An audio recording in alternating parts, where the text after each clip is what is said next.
A St. Louis couple caught on video pointing guns at Black Lives Matter protesters are now charged with a crime. Mark and Patricia McCloskey were each charged with felony unlawful use of a weapon.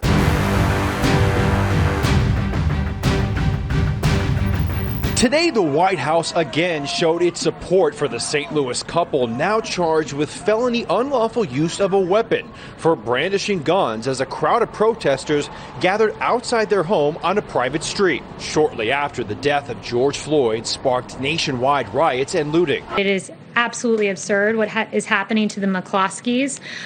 He noted that this is an extreme abuse of power by the prosecutor, and noteworthy that the prosecutor, there have been many cases brought to her attention of violent rioters that she's failed to charge, but instead she's charging the individuals who are defending themselves from violent protesters. The crowd wasn't peaceful. They barged onto private property, destroyed a fence, and threatened to kill strangers, the McCloskeys.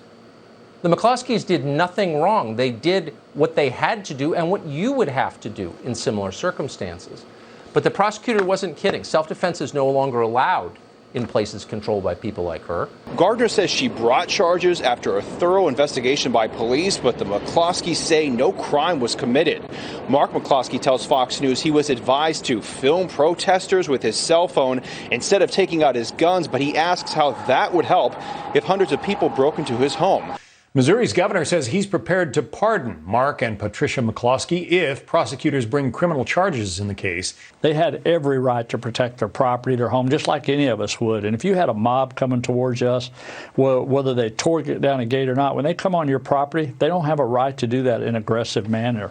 And people have a right to protect themselves, their families, and their property. That's the Castle Doctrine in the state of Missouri. These cases are part of a disturbing pattern in this country of white people, including some who clearly love their guns as much as they love their privilege, threatening the lives of black people for doing the most basic everyday activities. Grotesque. These people are monsters. We did nothing wrong. We're not going to back down. We're not going to do what everybody's expected to do these days, and that's bow to social and media pressure and apologize for doing something that was completely proper to do and something we'd do again now if we had to. And it's just shocking now that you get subjected to something like this and looking at felony, conviction, and it was just a shock. The St. Louis media has been slandering and maligning us. They went so far as to print a copy of a birthday card my dad gave me in 1976 in the Post-Dispatch. I mean, there is no limit to what they'll do to try to make me look bad.